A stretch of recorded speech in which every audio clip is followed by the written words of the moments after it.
Pastor Mackenzie. We're talking today about Pastor Mackenzie. I hope you're doing good. Pastor Mackenzie, a Kenyan pastor that has done something really unbelievable. Before I make any comments, we're going to watch this very quickly and I'm going to come back and say something. So far, bodies of 15 people, including 8 children, allegedly lured to death by disgraced Pastor Paul Mackenzie, have been retrieved from the shallow graves in Malindi's Shakahola village. While condemning the heinous act by Mackenzie, Matthias Shipeta of Haki Africa said they are making progress in the retrieval of the bodies. He wants the government to add more personnel to hasten the process. Controversial Malindi Pastor Paul Nthenge Mackenzie, whose cult-like teachings have caught global attention and led to the deaths of followers who allegedly fasted to heaven, arrived in Malindi in the 90s to be a taxi driver. Many taxi drivers in Malindi know Mackenzie. When the villagers in Shakahola welcomed Mackenzie to their community, they did not know of the tragedy that lay ahead. In 2019, Mackenzie closed down his church and shut down his TV channel, The Star, and migrated to Shakahola to do farming on his 10-acre piece of land. He was arrested in 2017 along with 35 primary, secondary, and university students who police said had been convinced to end their studies because it was ungodly. After his move to Shakahola village, most of his followers followed him to the dusty village. He was again arrested after 2 boys starved to death, but the police did not charge him. It's alleged that most of Mackenzie's children have not gone to school. On Friday, detectives from the homicide department started the exhumation of bodies from Mackenzie's vast piece of land. The team of detectives, government pathologists, local police, local administrations, and human rights activists flocked the 840-acre farm to witness the exercise. A Nigerian national, Abbas Babatunde, who is looking for 6 of his kin, said they disappeared 2 weeks ago from their Nairobi home. I came here on Sunday. I drove myself here through the help of Google Map to locate. I'm just coming to Malindi police station straight since I have reported the case when they went missing in Nairobi. So I was courageous to come to. I'm also looking for my loved ones since they're missing in Nairobi, and I found on the news they arrested one pastor. Then on their chat I see they went to Malindi. At the moment, the mysterious Mackenzie is still in police custody and he is said to be on a hunger strike. He will remain in police custody for 15 days as police complete their investigation. So as you can see, fellas, Pastor Mackenzie is a Kenyan pastor who has asked his congregation to go into fasting for a very long time. Apparently 40 days of fasting, no drinking, no eating, nothing. Hopefully they will get to see Jesus after the fasting period finishes. The goal was to fast and see Jesus. And obviously that's happened because finally people have passed away, people have died. Now my question is, when a pastor makes you fast, then people die. Then the police has to come and dig out bodies. Like, what kind of a church is that? Like, what kind of people could go to a place where they will be asked to fast until they die and they will continue fasting, even though it becomes very difficult? I'll tell you what type of people will do that. Usually it's very desperate people, like extremely desperate people, people in poverty, looking for opportunities to live, looking for some ways to make money, looking for some ways to survive. Then there's people with diseases, like very difficult diseases to treat, incurable disease, for instance, looking for some way to survive. And when you give somebody hope, hope is a very powerful thing. When you tell somebody Jesus will heal you or whoever will heal you, you give them hope, especially when they are in a very difficult situation. They're willing to do anything for them to see that thing really occur. Now, unfortunately, this person has misused that ability. He has taken advantage of these people in very difficult situations, these weak people. He has taken advantage of them. And it's very sad to see. So what happened was Pastor Mackenzie was once arrested in a bus for asking children not to go to school, because when they raided this place the first time, they found kids not going to school. The kids were staying there at whatever they called church. And he supposedly asked the kid not to go to school because school as it is today is not recognized in the Bible. Kwa hivyo mnaamini kuwa muende hospitali kwa mgonjwa, muende shule, hatuna marembo. Hiyo yote hatufanyi kwa sababu hiyo ni mali ya dunia.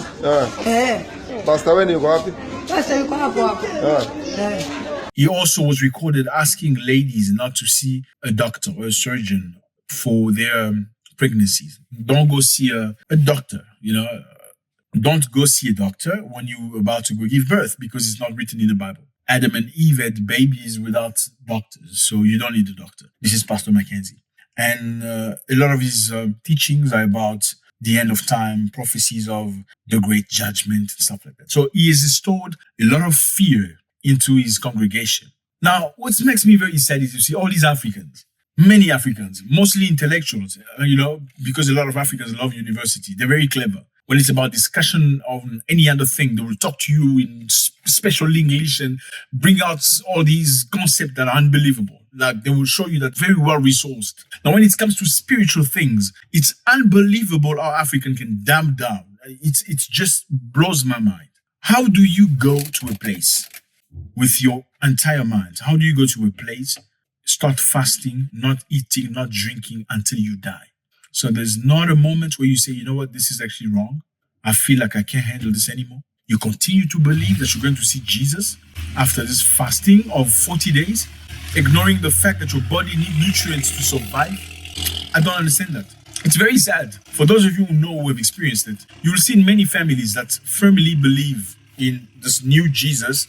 We know there's Jesus, then there's this new Jesus that people bring us. What do they say? They have teachings that say, if somebody doesn't go to your church, you need to kick him out of your house. If somebody doesn't go to your church, you should not interact with them. I don't know if you've heard of that before. Yes, you get some of these people that are very extreme. If you don't talk their language, which is the spiritual, biblical language, it means you're not at the level of thinking they are at. Therefore, they start speaking to you with a paternalistic style, very condescending, as if you were not very clever. You don't understand what you're doing on earth because they go to church every single day.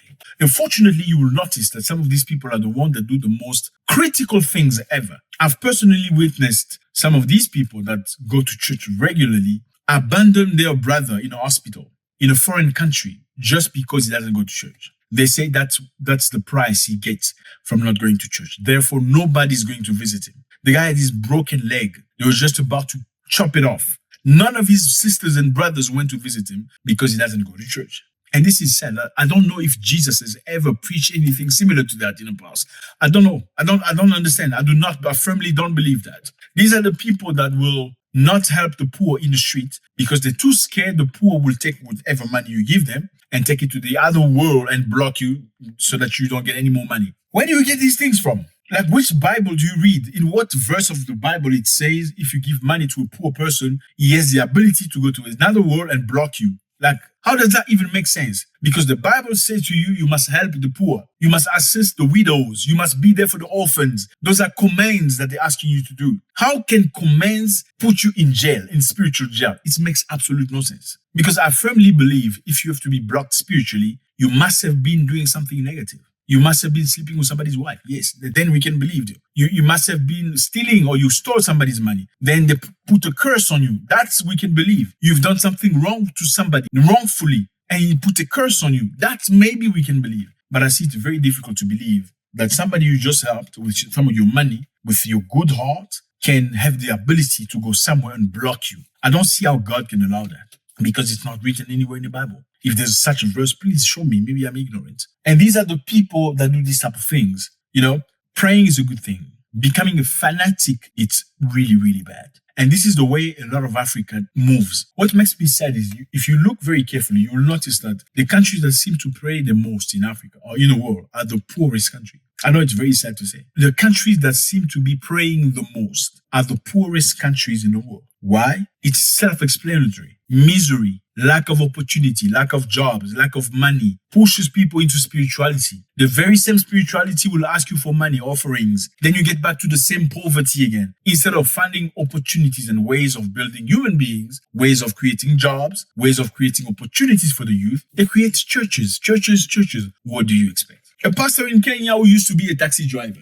Okay, taxi driver, the taxi doesn't pay anymore. Boom, he jumps, becomes a pastor. Opens a church, tells people not to go to school because school is not in the Bible. In his church, he tells ladies not to go see the doctors because there's no such thing as a doctor in the Bible. And people blindly listen to him because this is what most Africans do. Blindly listen to him. Prophet, man of God.